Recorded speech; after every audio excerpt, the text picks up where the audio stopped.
Let's tear all the wiring out of a car that runs and then make it not run and then realize that we've made a great mistake and do it all over again. Go!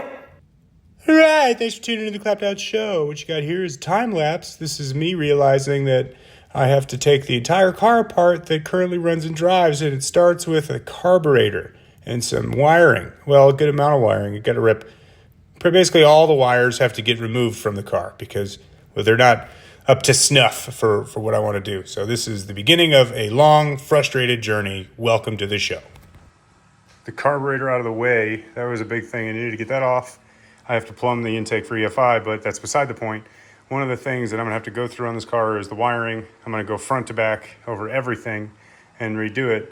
And I should say, before anybody gets on here bashing or saying, wow, whoever wired that, blah, blah, blah, understand this. I got a good enough deal on this car that it could have had no wiring in it at all, and I would not have been mad. So just miss me with that BS. I do not care.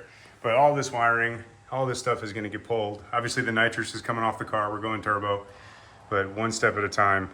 I got to get this nitrous kit off. I got to get the rest of the wiring pulled out of the engine bay. And then I can focus on the dash, underneath the dash, and the interior wiring, as well as that factory body harness. All that stuff is going to be coming out as well. Wrenchity wrench, wrench, oh wrenchity wrench. I don't wanna pay for musical rights, so I'm gonna sing all the time. Easy enough. So that stinger plate, which is honestly a killer piece. Nitrous Outlet produces this.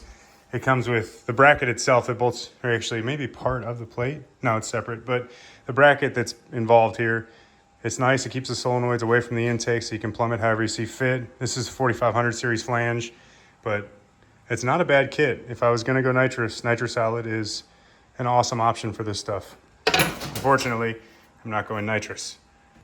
You can see all the wiring that I'm going to be gutting out of here. There's only a couple big leads that run into the firewall, and being a carbureted setup, there's not much that I'll have to really tear out of the engine bay. We have an electric water pump that I'm going to redo there. The fans, I'm going to redo that. A couple other small things, obviously, in the engine bay. The crank trigger is going to stay. I'm going to be putting an alternator on it, so I'll need to wire that. And then I'll also have to redo the fuel system stuff because it is set up for carbureted setup, rather, and I'm going to be going EFI. So I'll need new regulator. I will need new fuel pump. All that stuff will have to be redone. Yeah, rip her head out. She's right. You guys are supposed to. Okay, never mind. Okay, never mind. One thing I do like about working in this garage is you open the back door and you just got a big old backyard full of dogs running like crazy. Get it.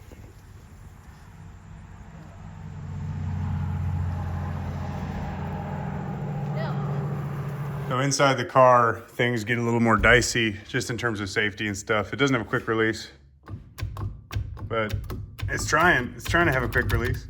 So I'm gonna probably drop this whole column out, and then underneath the dash, you can kind of see what we're working with. All this stuff is gonna get gutted, and it's gonna be replaced with just one ECU, the Haltech Nexus R5.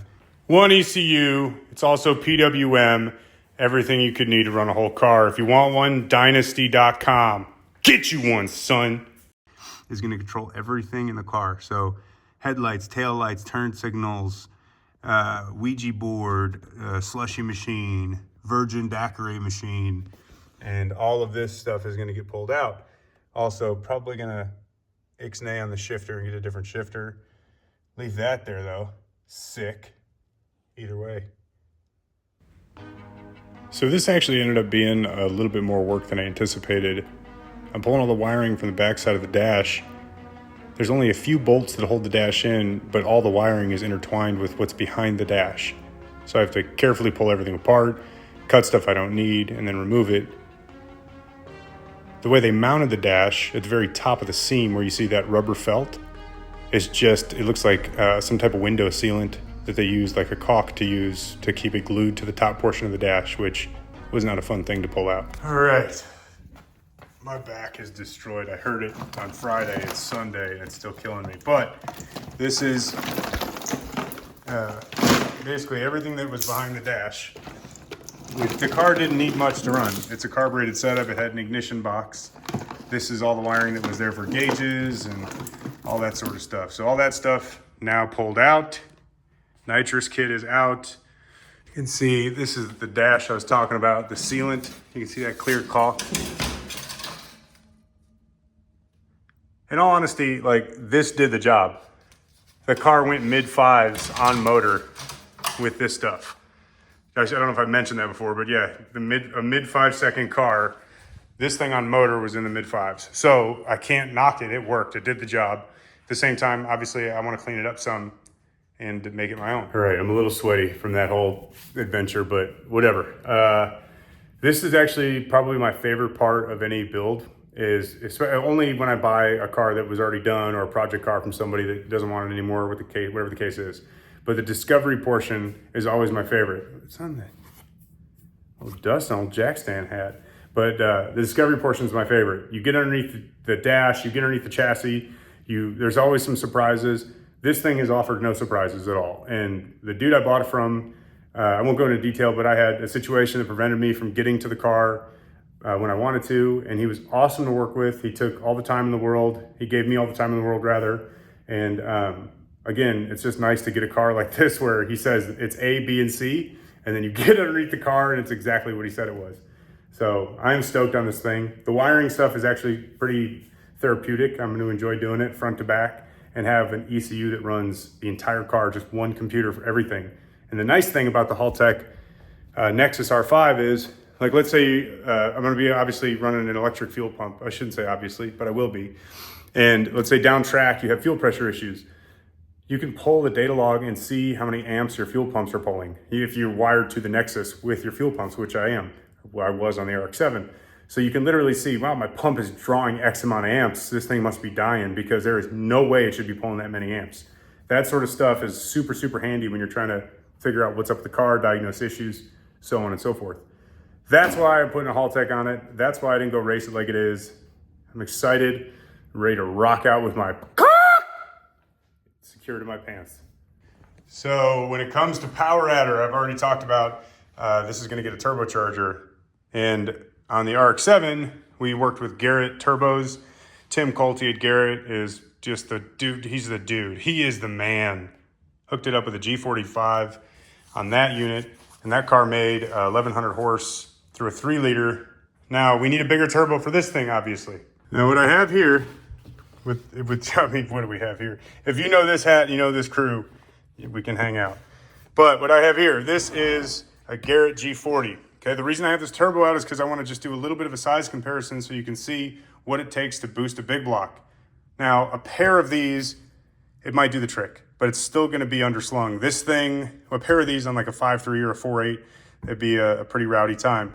This is like the equivalent of, I don't know if you have like a precision 64 millimeter, something like that, size-wise. T4 frame, nice stainless housing, but a T4 frame. This is, I mean, you could put this on a 2JZ and make all the boost in the world and be a ton of fun on the street. This is way too small for a 555 cubic inch engine. So what are we going to put on it? Let me put it right next to what we're putting on it. This is what's going on it. Let me just take a minute here. It's tough to really get the idea of how big this thing is without being here in person. That's what she said. But it's a monster. I mean, this thing's freaking ridiculous. I'll tell you what, just for reference, I'm gonna get one rye, well, it's a 2 scale, one of Rye's penises. So you can see, right there we got a rye dick, and here we have the turbo. Wild! So we got the G57 turbo from Garrett. It's a 106 millimeter turbo, and we're gonna hang that thing off of this 555 cubic inch big block. It's insane to me because the biggest turbocharger I've ever even considered running is like an 83, 85 on the 2JZ car. And this thing it dwarfs that by a ridiculous amount. So rock out with that thing. I have a set of up and forward manifolds coming, just some cheap eBay joints to see what kind of fitment we have. Things get pretty tight by the steering shaft, and we'll just go from there, one day at a time. Wiring everything up should be a bit of a pain, but it'll be fun. Get all that stuff together, and then, I don't know, make some boost, make some power. I have to change some stuff on the engine as well, but that's down the road. I know nothing about big blocks, so it's gonna be fun. Anyway, tune in next week. I don't have anything planned for an outro. Pretend like I have a good outro, and you're like, man, that was a good way to close the show. All right, here's the outro. You're wondering, what's this, dude? That's the Whopper monster truck. It's a storyboard that my dad drew. He's a storyboard artist. The Marble MotoGP team, back when Philip Morris was working with, I think Leo Burnett was the company that he was working with. And anyway, he used to draw all these storyboards and then go shoot commercials for these different companies. I was at his house this past couple weeks and found these old books, and I went and started flipping through them, and I thought it was cool as heck. And I wanted to share some of these images with everybody just to show you exactly how much more talented everybody in my family is than me.